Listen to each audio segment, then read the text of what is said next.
د شهزاده او سوالګر د غږیز کتاب څلورمه برخه.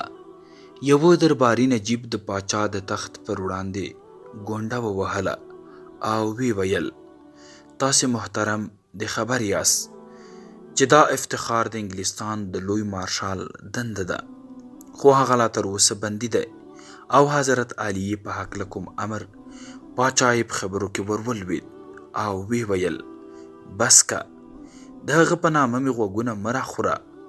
آیا تر ابده به ژوندی وي؟ آیا نه غواړئ زما د امر تعمیل واوسئ؟ آیا ولیعهد باید همداسې سرګردانه وي؟ پوهیږئ ولې؟ آیا دا په دې خاطر ده چې د انګلستان د غپلن او اوږد دربار حتی یو داسې شریف مارشال نه لري چې د ګناه څخه پاک او سپېڅلی وي او وکولی شي لازم تشریفات او آداب ترسره کړي؟ د خدای په جلال قسم چې داسې نه ده. ژر تر ژره مجلس خبر کړئ چې تر لمر لوېدو مخکې د نورفالک د محکومیت حکم راته راوړي، که نه هر ډول مسؤلیت به د هغو پر غاړه وي. لارډ هارټفورډ وویل: دا له حضرت اراده قانون دی. دا مهال پاچا له مځکې پاڅېد، خپل مخکني ځای ته ولاړ، کېناست، ورو ورو یې د خشم نښې نښانې له مخه لرې شوې. وی ویل: راشه ګرانه زویه، راشه، ما مچ کړه. څنګه، له څه شي ویرېږې؟ آیا زه د پلار نه یم؟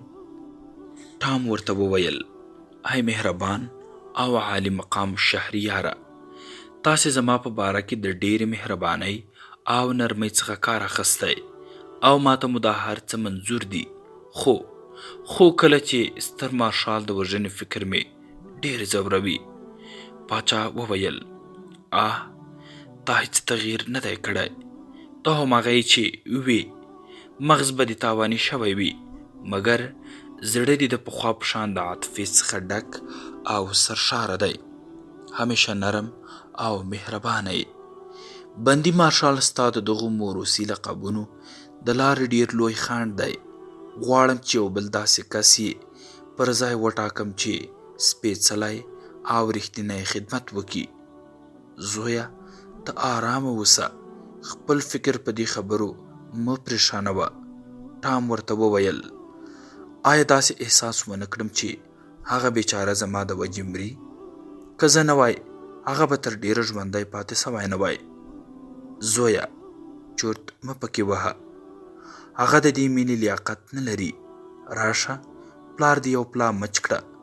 که ځان په بازیو اخته کې، زه د دې ناجوړۍ څخه ډېر په عذاب یم. حال مې سم نه دی، استراحت ته ضرورت لرم. ته د هارټفورډ او د نورو سره ولاړ شه او کله چې مې طبیعت یو څه سم شو بیرته راشه. نوکرانو غمجن ټام د پاچا له حضوره بوته.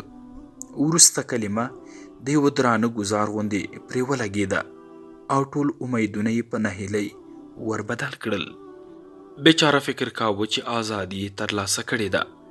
د پاچا له حضوره د رخصتېدو پر مهال یې له شاوخوا ولاړو کسانو څخه اورېدل چې شهزاده را روان دی. ټام د هغو درباریانو د دوو صفونو ترمنځ د تېرېدو پر مهال سخت ناارام او خواشینی و چې د درنښت په دود یې سرونه ځوړند نیولي ول، ځکه پوهېده چې له شک پرته به د ژوند تر پای په دې طلایي محبس کې ایثار وي. د دې نفس تنګه زندان تنها شهزاده به وي، هیڅ ملګری او دوست به یې لیدنې ته را نه شي او له خدای پرته به د بل چا رحم هم پرې ونه شي. خلاصون هم یوازې یو خیال ورته ښکارېده. هر لوري ته چې به یې مخ اړاوه، د دوک ډونر فالک اشنا څېره به یې تر سترګو کېدله چې ملا ماتونکي انداز ورته وګوري. رښتیا هم پخواني خیالونه او خوبونه یې څومره ښکلي ول او اوسني واقعي څومره غمونکي. ټام زده کړې کوي. ټام د ماڼۍ یو اصلي خونې ته ننه ایستل شو او د کېناستو لارښوونه ورته وشوه، خو هغه تر شاوخوا ولاړو بوډاګانو او اصلزادګانو وړاندې په ناسته شرمېده او له هغو څخه یې هم د ناستې هیله وکړه، مګر هغوی یې د درنښت سرونه ټیټ کړل او مننه یې وکړه. ټام د یو بل ټینګار تابیا نیوله چې دوک هارټفورډ خوله غوږ ته ورنږدې کړه او ورته ویې ویل قربانه ټینګار مه کوئ، هغوی د جناب عالي په وړاندې د کېناستو اجازه نه لري. همدغه آن خبر ورکړل شو چې لارډ سنټ جان غواړي د ولیعهد په حضور مشرف شي. نوموړي د احترام تر وړاندې کولو وروسته وویل زه د اعلی حضرت پاچا په فرمان د یو داسې مطلب د وړاندې کولو لپاره راغلی یم چې باید پټ یې در سره شریک کړم. آیا والا حضرت د دې اجازه درکوي چې له دوک هارټفورډ پرته نور ملازمان له حضور رخصت شي؟ کله چې د دوک هارټفورډ سر خلاص شو چې ټام د ملازمانو د رخصتولو په دود نه پوهیږي، دوه پلای پر غوږ ورپریوت او ورو یې وښوده چې د هغوی د رخصتولو لپاره خبرو ته اړتیا نشته، یوازې لاس ښورول کافي دي. له خونې څخه د حاضرانو له وتلو سره جوخت لارډ سنټ جان وویل اعلی حضرت فرمایلي چې شهزاده باید د هیوادنیو دندو او مصلحتونو پر اساس د بشپړې روغتیا تر موندنې پورې خپله ناروغي په یو ډول له هر چا څخه پټه وساتي. باید د انګلستان د تاج او تخت له ولیعهدۍ څخه انکار ونه کړي. چال چلن او خبرې هم باید د دې مقام سره مناسبې وي. د لازم ادب، احترام او تشریفاتو لړۍ باید په خپله دودیزه بڼه ومني او ویې زغمي. ښه دا ده چې نور ځان د فقیرانو او د در په درو په ډلو کې ونه شمېري. البته دغه شان بې بنسټه خبرې د فکري خرابۍ څخه سرچینه اخلي او یو وهم بلل کیږي. والا حضرت باید هڅه وکړي چې د مخکینیو آشنا کسانو څیرې ور په یاد کړي او هیڅ وخت یې له یاده ونه باسي چې دا کړنه سمه نه ده. ښه به دا وي چې له بې ځایه خبرو او حرکتونو څخه ځان وساتي او د یو چا د پیژندلو څخه انکار ونه کړي. د مملکت د هر کار د ترسره کولو او یا یې په باب د نظر ورکولو پر وخت که د ستونزې سره مخامخیږي باید د ناپوهۍ او بې عقلۍ څخه ځان وساتي او د دغې ناسنجیده کړنو د لاسه د پلټونکو پام ځان ته راوانړوي.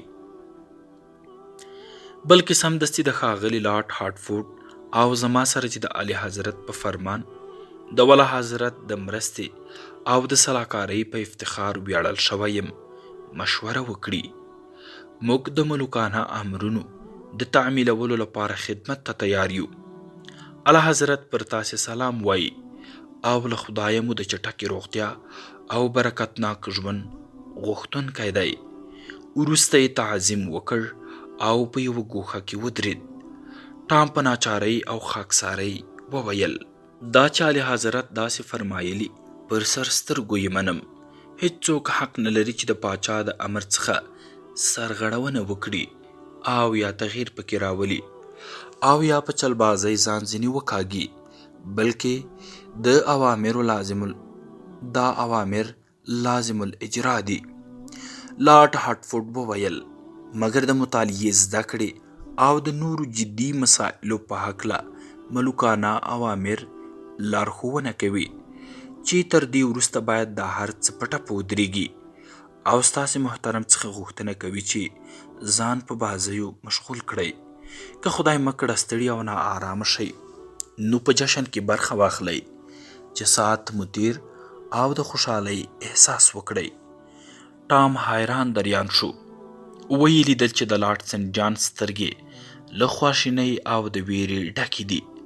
لارډ وویل قربان دې شم، د حیرانتیا وړ نه ده. تاسې لا د هیرې او د نا آرامۍ د منګولو څخه راوتلي نه یاست. په دې خبره زړه مه خورئ، دا ستاسې ملامتیا نه ده. د درپېښې ناجوړۍ د لاسه محافظه ملتیا نه در سره کوي.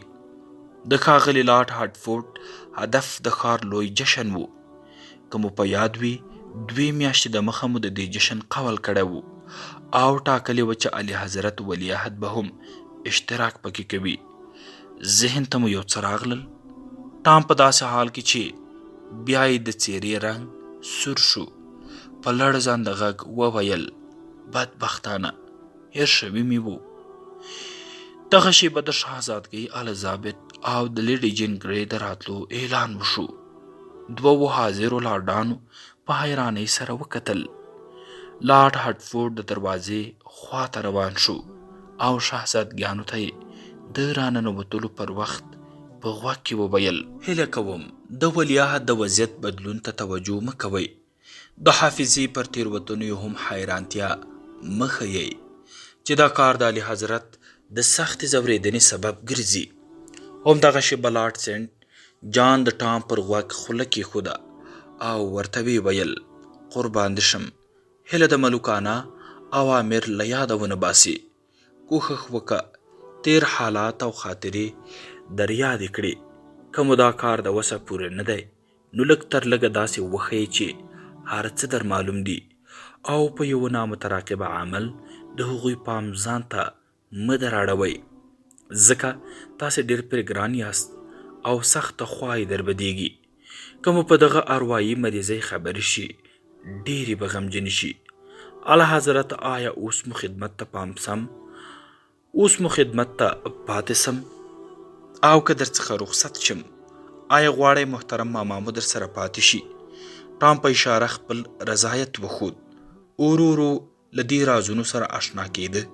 په خپل معصوم زړه کې له چاپېریال سره د سازش او د شاهي امرونو د منلو فیصله کړې وه.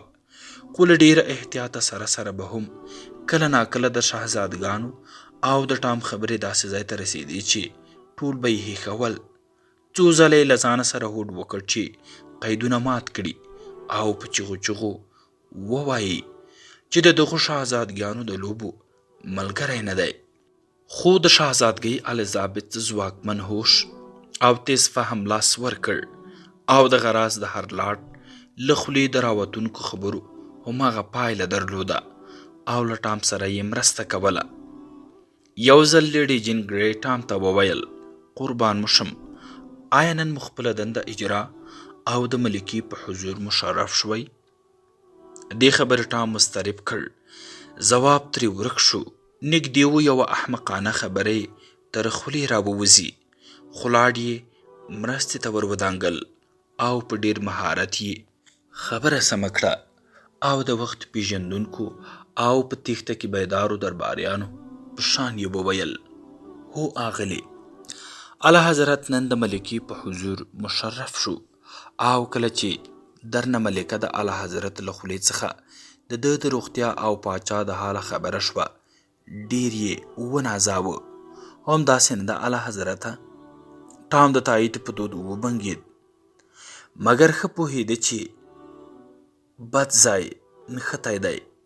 لږ وروسته یې خبره بله خوا کش کړه او ویې ویل چې ټام باید درس ونه وایي. خو ځوان نجلۍ وویل: متاسفانه، بیا هم متاسفانه، تاسې په درس کې ډېر تکړه او لایق یاست، مګر پروا نه لري چې یو څه وخت صبر وکړئ. دا حالات به هم تر ډېره دوام ونه کړي. ته د خپل پلار په شان ذهین یې او د هغه غوندې په څو ژبو زده کړې کوې. لکه چې ټام څخه یو څه ځان هیر شوی و، ځکه ویې ویل: زما پلار های خوارکی خپلې خبرې لا سمې نشي کوی. پر ژبه یې یوازې د طبیلې خوږان پوهیږي. د هغه یې د نورو ژبو سره څه ناببره پر لارډ سنټ جان سترګې ونښتې. سخته ملامتي پکې لوستل کېده. له ناچارۍ چوپ شو. مخ یې تک سور واوښت او په غمجنه او نیولې ژبه یې خبرې پیل کړې. وی ویل: بیا مې دا ناجوړي پر آرامه نه پرېږدي. ما په هېڅ وجه د پاچا د سپکاوي نیت نه درلود. شهزادګۍ الیزابت په اصطلاح د خپل ورور لاس په خپلو نرمو لاسو کې ونیو. له خواخوږۍ او د مینې په ډکه لهجه یې ورته وویل: هو قربانه، موږ ښه پوهیږو چې کوم بد نیت مو نه درلود. ټوله کیسه مو په ناجوړۍ او په روحي حالت کې ده. ټام د مننې په دود وویل: محترمې او خوږې ژبې شهزادګۍ، تاسې هم ډېره مهربانه یئ. د زړه د تله غواړم مننه در څخه وکړم، خو بدبختانه چې دا کار مې د توانه پوره نه دی. یو ځل لیډي جین ګرې له ټام څخه د شوخۍ له مخې په یوناني ژبه پوښتنه وکړه. د ټام حیرانه څېره د شهزادګۍ الیزابت د تیزو کتو تر څار لاندې وه او په همدغه انداز یې لیډي جین ګرې ته وکتل چې معنا یې له بې پولي ټوکو د هغه راګرځول وو. ځکه نو د ټام پر ځای خپله په یوناني ژبه لنډ ځواب ورکړ او خبره واوښته. په هر حال وختونه په خوښۍ تېرېدل. ورو ورو د ټام خطرونه، ستونزې او سرخوږی کم شول. ورځ تر بلې مخ په آرامېدو و، ځکه لیدل یې چې ټول په مینه او درنه سترګه ورته ګوري او تېروتنې یې وربښي. کله چې خبر شو د لندن د ښاروال د مېلمستیا په شپه به کوچنۍ شهزادګیانې هم ورسره ملګرې وي، زړه یې له خوښۍ څخه ټوپونه وهل، ځکه ډاډه شو چې نور به د هغه ناپایه پردي ولس په منځ کې یوازې او بې یاره نه وي. په داسې حال کې چې له هغوی سره تر لیدنې 1 ساعت وړاندې ډېر ناآرامه او وارخطا و.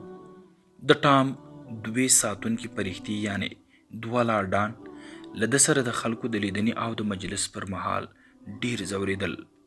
دوی ته ځانونه د هغې سترې بیړۍ چلوونکي ښکارېدل چې له یوې ویرونکې څپې څخه د تېرېدو په حال کې ده، ځکه نو ډېر اندېښمن ول او قضیه یې په خورا جدیت پر مخ بیوله. کله چې له ټام سره د شهزادګیانو لیدنه پای ته ورسېده او وایې ورېدل چې لارډ ګریفورډ لي غواړي د شهزاده په حضور مشرف شي، هغه 2 لارډه نه یوازې په همدې ورځ له خپلې دندې راضي شول، بلکې ویې انګېرله چې نور د کښتۍ پر شا ګرځولو او هغه ډارونکي حرکت پیلولو ته اړتیا نه لري. له دې امله یې په ډېر درنښت ټام ته وړاندیز وکړ چې لارډ کلیفورډ ته د راتلو اجازه ورنه کړي او معذرت ځنې وغواړي. ټام هم په ډېره خوښۍ ورسره ومنله.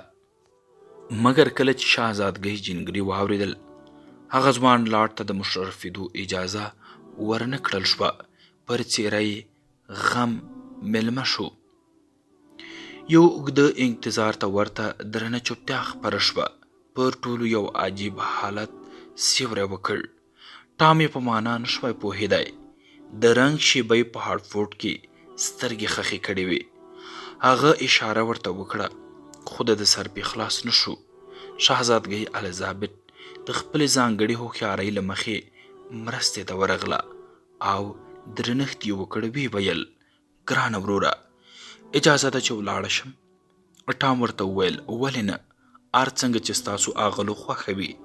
که څه هم زما زړه غواړي چې تر ډېره وخته راسره پاتې شئ او مجلس در سره وکړم.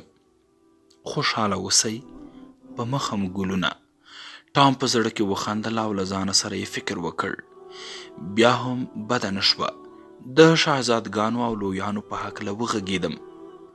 د هغوی ترمنځ روانې خبرې مې واورېدې او زده مې کړې. له خونې څخه د شهزادګیو د وتلو پر مهال ټام د ستړیا احساس وکړ او وی ویل آیا کیدای شي ښاغلي لارډان مې یوه ګړۍ یوازې پرېږدي چې یو څه استراحت وکړم؟ لارډ هارټفورډ وویل امر کوئ. اعلی حضرت تل امر کوي. تاسې باید موږ ته حکم وکئ. موږ مدام ستاسې د امر اطاعت کوو. بې له شکه چې اعلی حضرت باید استراحت وکړي، ځکه نن شپه ښار ته سفر کوئ. ستاسې لپاره آرام ډېر ګټور دی. ټام زنګ وواهه. یو نوکر راننوت. هغه ته یې د سر هاربرټ د راوستلو امر وشو. نوموړی نجیب زاده راغی او ټام یوې بلې خونې ته ولاړ. هلته یې لومړنی کار د اوبو د ګیلاس لټول و. خو کله چې د یو خدمتګار ورته پام شو، له خپلو وریښمینو جامو سره یې په وړاندې ګونډه قط کړه او په سرو زرو پوښلی ګیلاس یې په لپه کې ورته ونیو. ستړی او اسیر ټام تر اوبو څښلو وروسته په یو کونج کې کېناست او غوښتل یې څپلۍ وکاږي. له نوکرانو څخه یې د مهربانۍ په ډکو سترګو د یوازې پرېښودو هیله وکړه. خو یو د بخملي جامو څښتن نوکر یې مخې ته ګونډه ووهله او د څپلیو په ښکلو یې مرسته ورسره وکړه. ټام 2-3 ځله نور هم هڅه وکړه چې خپل کارونه په خپله ترسره کړي، خو هر وار به نوکر ځینې وړاندې کېده او هغه کار به یې پای ته رساوه چې آخر له تسلیمۍ پرته بله هېڅ لار ورپاتې نه شوه. ورو ورو یې له ځانه سره وویل: واقعا ډیره عجیبه ده، هسې نه زما د نفس دنده هم دوی پر غاړه واخلي. ټام ته پستې څپلۍ په پښو او ښکلې د خوب جامې واغوستل شوې. پر پالنګ وغځېد، خو نه د خوب په نیت بلکې د استراحت لپاره، ځکه سر یې له رنګارنګ فکرونو او خیالونو ډک و او خونه هم خلکو پر سر اخیستې وه. ټام له دې اندېښنې ځان نه شوای خلاصوای، ځکه نو بېلابېلو خیالونو یې لمن نه خوشې کوله. پر دې هر څه برسېره د خدمتګارانو د ایستلو چل هم نه ورته. له همدې امله هغو هم په خونه کې پاته شول او دا کار د دواړو خواوو د ناارامۍ لامل وګرځېد. خونې ته د ټام تر ننوتلو وروسته دواړه لارډان یوازې پاته شول. د څه وخت لپاره په فکر کې ډوب شول، څو ځله یې سرونه وښورول او د خونې په اوږدو او بره یې قدم وهل پیل کړل. شیبه وروسته لارډ سنټ جان وویل: ښاغلي، د روانو حالاتو په هکله دې نظر څه دی؟ دویم لارډ ځواب ورکړ: حقیقت دا ده چې د باچا د ژوند لمر د بام څنډې ته را رسېدلی. زما خورۍ سره له دې چې تر لیونتوبه په کمه نه دی، بیا به هم پر تخت کینی او تر پایه به هم همداسې باوالا وي. د انګلستان وضع دې خدای وکي، ځکه دا خاوره او اوبه د خدای مرستې ته ډیره اړتیا لري. لارډ سنټ جان وویل: اصلي کیسه رښتیا هم همداسې ده، مګر یوازې فکر نه کوئ چې هغه په خپلو ټولو جملو کې شکمن غوندې و او خبرې یې همداسې نیمګړې پرېښودې، ځکه زړه ته یې تېره وه چې ډېر حساس ټکي ته اشاره کوي. لارډ هټفورډ یې مخې ته ودرېد، په پوښتونکي انداز ورته ځیر شو او ورته ویې ویل: ووایه، دلته زما پرته بل څوک نشته، هېڅوک مو خبرې نه اوري. فکر نه کوئ چې څه؟ لارډ سنټ جان وویل: زه د خپلې اندېښنې څخه نفرت کوم، په تېره بیا چې ستا سره یې شریکوم، ځکه هغه ستا خوری دی. انشاءالله تر ګستاخۍ به راتېر شئ. ګران لارډ، آیا دا ډیره عجیبه نه ده چې لیونتوب دی پر دغه هلک دونه تاثیر وکړي چې حتی چلن او خبرې هم ور واړوي؟ دا لا څه چې شاهانه خوی او عادت یې هم ناببره بدل شوي دي او هر څه یې بیخي پر بل مخ اوښتي. آیا ستاسې په نظر دا د حیرانتیا وړ نه ده چې لیونتوب دې پلرنۍ خاطرې هم ځینې هېرې کړي؟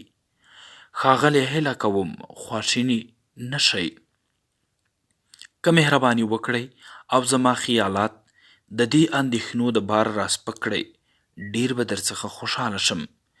دې خبرې مې بیا حیرانتیا رادوچنده کړې ده چې هغه وایي زه شهزاده نه یم. د دې څخه اوف اوف ښاغلی، بس که، ته د یو لوی جنایت خواته روان یې. آیا د اعلیحضرت فرمانونه دې هیر شول؟ که دې زه هم پر خبرو غوږ ونیسم، په جرم کې درسره شریکېږم. د لارډ سنټ جان رنګ والوت او په تلوار یې وویل: وبښئ، اشتباه راڅخه وشوه. هیله کوم دا راز بل چاته ونه وایئ. دا بیا ادبه تېروتنه راوبښئ. په قول درته وایم چې نه به بالا په دې هکله فکر کوم او نه به یې بیا پر شونډو راوړم. درون لاډه ما وبښئ، کنې خاورې به مې پر نصیب شي.